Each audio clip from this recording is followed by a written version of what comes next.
Welcome. We're in the southernmost point of Portugal, near Sagres. So this is the point, really the most southern point of Portugal, and we're right at the ocean.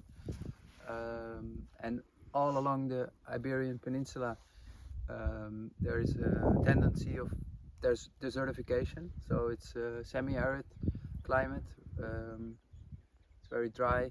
Of course, we're close to the ocean, so the microclimate here should be a little bit different. We just wanted to stop here because there is an old farm here, and as you can see, there are many thistles around.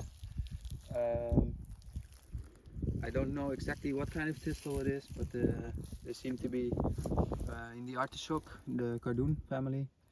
And thistles are mainly an indication plant of this disturbed soil or compacted soil. That's why I wanted to stop here, is to share a little bit more about indication plants and how you can read the landscape. So let's say every plant, tree, shrub, any bush is an indication of the soil underneath. So that means that the conditions of the soil, either water, compaction or organic matter or soil life, all these elements are creating the climate or the conditions for a plant to grow. So they reflect what happens in the soil. And as you can see here, and also because we're next to an old farm, it's clearly that there's been probably it's sheep or goat or some animals have been overgrazing this land. The soil is bare, there's no other plants, it's only the thistles so actually the thistles are an indication plant of regeneration.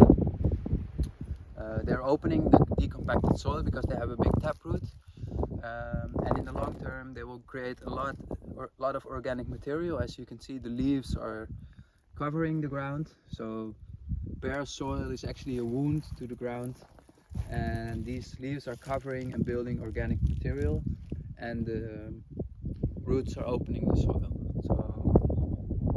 so air and nutrients can flow and water can flow, and all the microbiology can re-establish. So I think it's an interesting way to observe the land and to read the landscape through plants. You can see history and also present tendencies where the ecology is moving to in its succession. And I think especially in these kind of degenerative landscapes, it's an invitation to regenerate the land. So I would like to invite you to go out and observe your local ecology, and it can be very intuitively. So if you see, for example, landscapes that have one specific plant,